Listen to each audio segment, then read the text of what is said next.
Ah, les hémorragies, définition, c'est l'issue du sang hors des conduits sanguins, ou des cavités bien sûr, qui normalement les contiennent à l'état normal. La nomenclature et la classification des hémorragies sont du domaine du langage et de la pratique clinique. On va découvrir pourquoi. L'anatomie pathologique permet d'étudier plus précisément le mécanisme des hémorragies et le devenir du sang à l'extérieur du vaisseau.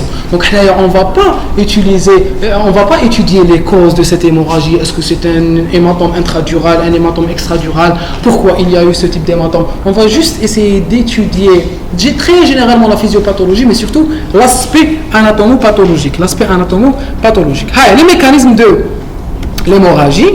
Le sang qui s'écoule peut provenir des cavités cardiaques. Attention, supposons que je prends un individu, je le poignarde au cœur.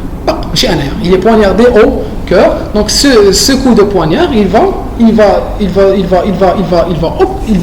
ouvrir son cœur et le sang va sortir de son cœur, il va mourir. D'accord? Il peut sortir de la lumière d'une artère, d'une veine ou de capillaire. Là où il y a du sang, je peux détruire ce contenant de sang et je vais avoir une hémorragie.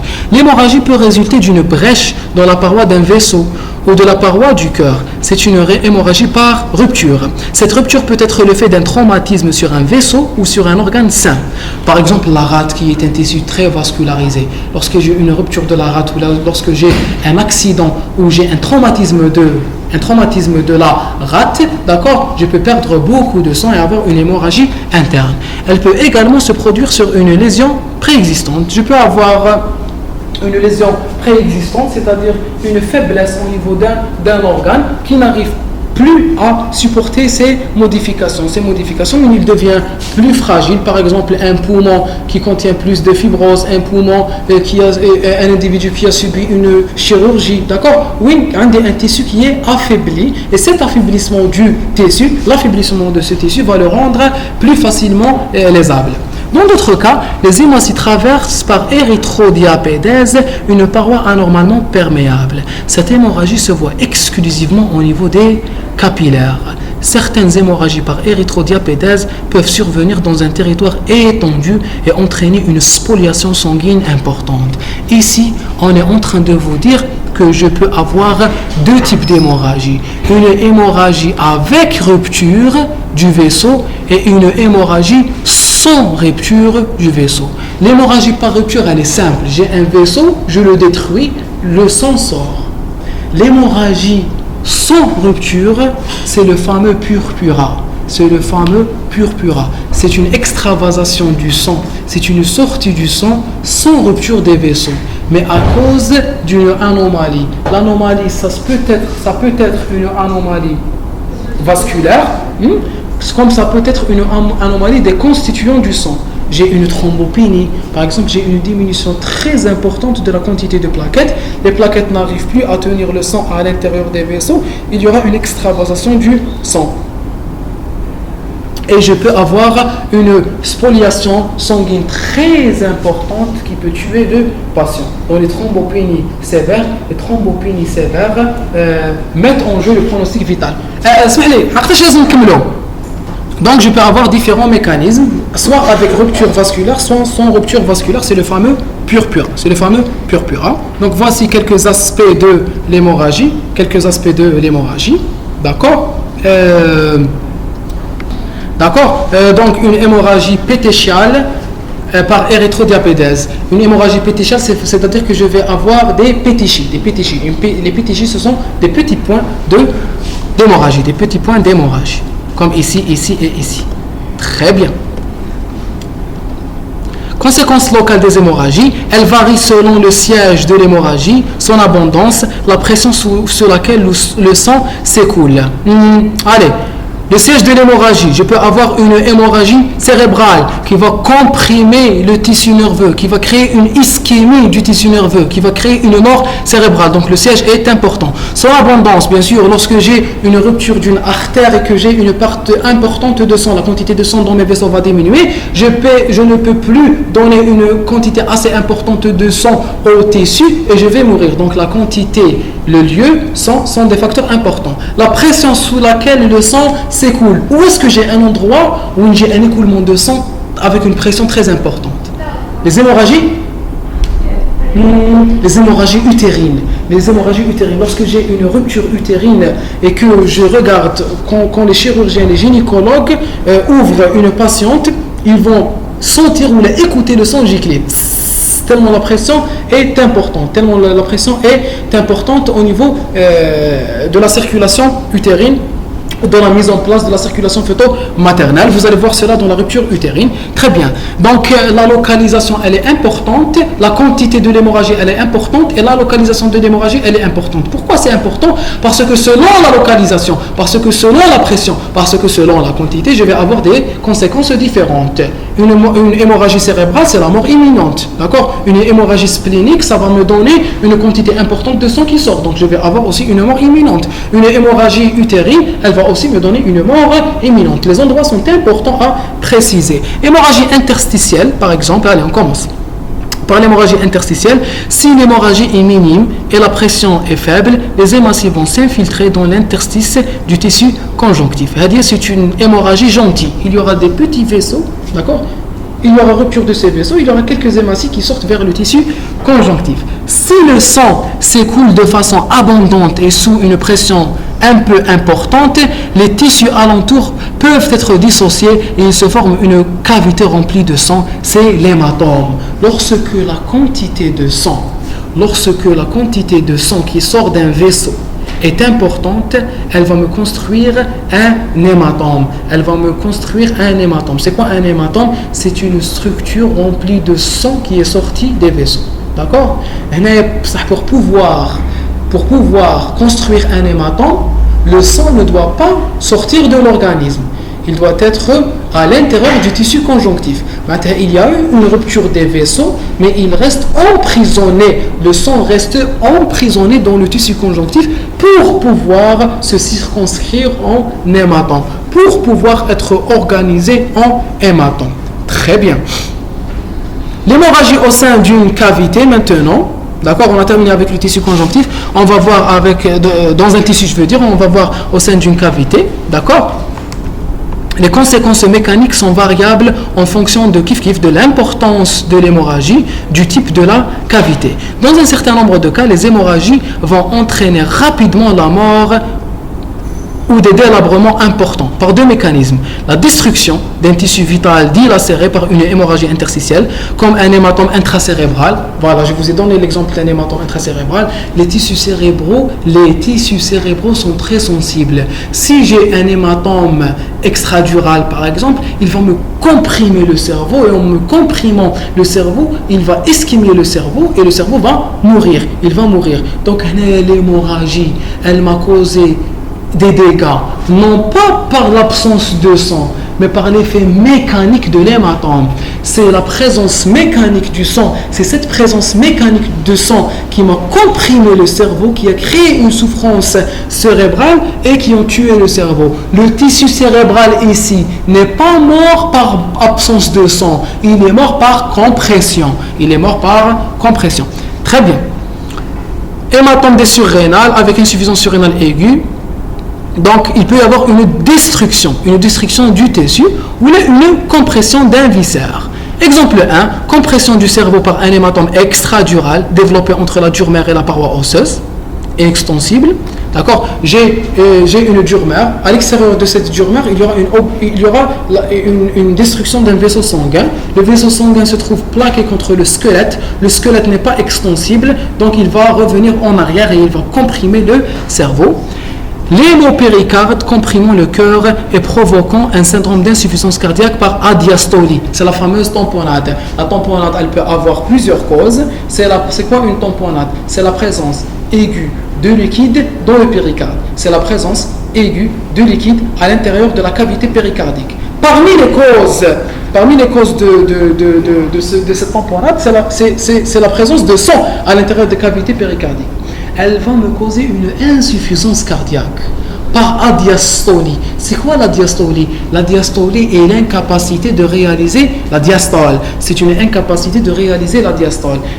Imaginons que j'ai un joli petit cœur, d'accord? J'ai un cœur, voici mon cœur. Et ce cœur, il est entouré par une membrane qui s'appelle le péricarde. il y a un péricarde viscéral et un péricarde pariétal. Entre les deux, j'ai une cavité. La cavité dans les situations physiologiques est une cavité virtuelle.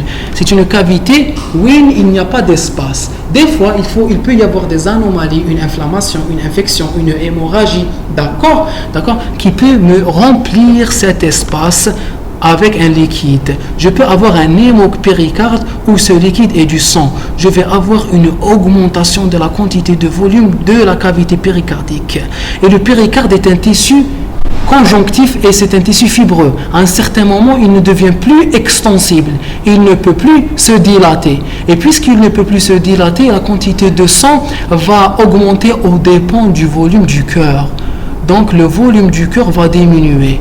Lors de la prochaine systole, contraction du cœur, dès qu'il y a une contraction du cœur, avec le vide, il est rempli par du liquide. Le cœur, en essayant de retrouver son volume initial, ne pourra plus retrouver une dilatation. Il ne pourra plus réaliser de diastole.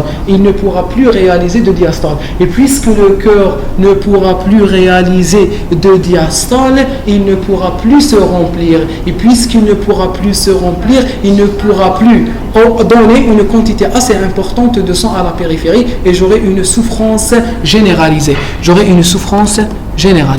Très bien. Évolution d'un foyer hémorragique. On va bientôt terminer l'hémorragie. Très bien, excellent. Évolution d'un foyer hémorragique. Donc, on va voir le foyer hémorragique intratissulaire. Le sang va se dégrader localement et il se produira une sclérose et une hémosidérose localisée. Où là, je peux avoir d'autres devenirs comme l'enquistement, la surinfection, la suppuration. Le devenir normal, c'est que je prends cet hématome, je commence à le dégrader, je commence à récupérer grâce à mes vaisseaux lymphatiques, grâce à mes veines, je commence à récupérer le contenu de l'hématome et l'hématome va disparaître. C'est comme une ecchymose par exemple. Vous connaissez l'ecchymose? Lorsque j'ai un traumatisme, je peux avoir une destruction des tissus au niveau de la peau, de l'épiderme et du derme. Je peux avoir une destruction des vaisseaux sanguins. La destruction des vaisseaux sanguins va me donner le bleu. Et ce bleu, c'est une migration de sang. Ce bleu, il passe par les différentes étapes de l'évolution de l'ecchymose. L'ecchymose, elle est d'abord bleue, puis elle devient violette, puis elle devient verte, puis elle devient jaune, puis elle disparaît. Parce que je suis en train de récupérer cette quantité de sang. Très bien, très bien. Jusqu'à ce qu'il y ait une disparition de l'hématome. Malheureusement, il peut y avoir d'autres évolutions. Comme l'enquistement. La quantité de l'hématome ou sa localisation ne me permet pas de récupérer ce sang. Donc, l'organisme il se dit, tiens, cette quantité de sang, je ne peux pas l'éliminer. Qu'est-ce que je vais faire? Je vais l'emprisonner. Et il y aura un enquistement de l'hématome. Et l'hématome va rester sur place une fois enquisté. Il faudra opérer, il faudra l'enlever. La surinfection, le sang, c'est des cellules, c'est du tissu. Une fois localisé, il n'est plus en circulation. Il peut être attaqué par des bactéries qui vont se nourrir de ce sang. Donc je peux avoir une surinfection. Surtout lorsqu'il arrive au stade de kyste. D'accord? Le kyste peut se transformer en un abcès. Très bien. La surinfection et enfin la suppuration. La suppuration, c'est la création d'un abcès. Les épanchements sanguins des séreuses, ils peuvent se souder et créer une symphyse. Lorsque j'ai une hémorragie des séreuses, comme un hémopéritoine, comme un hémopéricarde, comme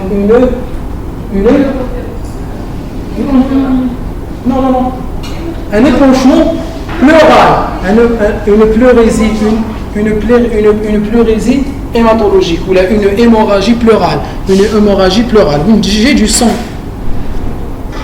Hémopleurésie, d'accord? C'est une pleurésie, c'est une augmentation de la quantité de sang dans la cavité pleurale. Cet afflux de sang, d'accord, il peut modifier le comportement des deux feuillets.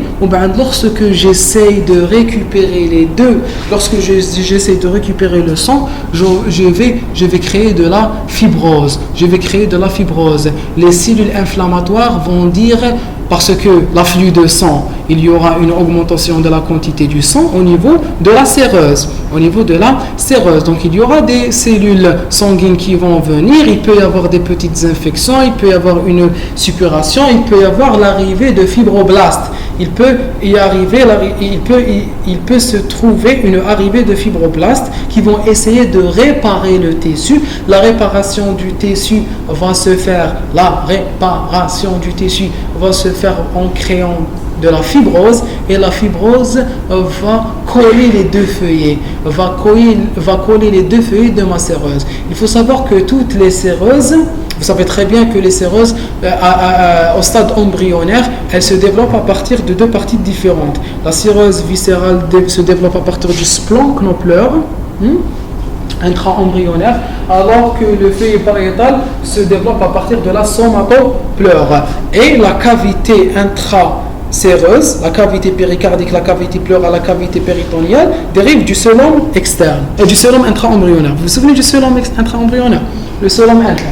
L'essentiel, ces différentes parties, elles vont évoluer pour me donner des séreuses. Et ces séreuses, elles sont constituées d'un feuillet viscéral, d'un feuillet pariétal et d'un espace. Cet espace est un espace virtuel rempli d'une petite quantité de liquide. Les séreuses ont une importance physiologique. Les séreuses me permettent de réaliser des mouvements de mon organe, comme le cœur peut se contracter sans se blesser, parce qu'il est recouvert par une membrane qui est assez dilatée et qui est assez flexible, qui lui permet de réaliser ces mouvements. Le péricarde permet aussi de fixer le corps dans le médiastin. La plèvre permet de réaliser des mouvements de respiration, parce qu'on avait dit que la respiration physiologique était une respiration à pression négative, c'est-à-dire qu'il y avait une contraction du diaphragme qui allait tirer sur la paroi thoracique pour que les côtes tirent sur les ligaments, pour que les ligaments tirent sur la plèvre pariétale, pour que la plèvre pariétale diminue la pression intrapleurale, pour que la pression intrapleurale, une fois diminuée, va tirer sur la plèvre viscérale va tirer sur le poumon, il y aura une baisse de la pression intrapulmonaire ou de la pression intra-alvéolaire, il y aura un gradient de pression entre le milieu barométrique et le milieu intra-alvéolaire et l'air va rentrer. Donc tout ça c'est grâce à la plèvre. La plèvre possède une fonction physiologique. Le péritoine possède aussi une fonction physiologique où il permet de réaliser un péristaltisme tout en gardant les intestins sains. Il permet de garder en place le tube digestif, etc.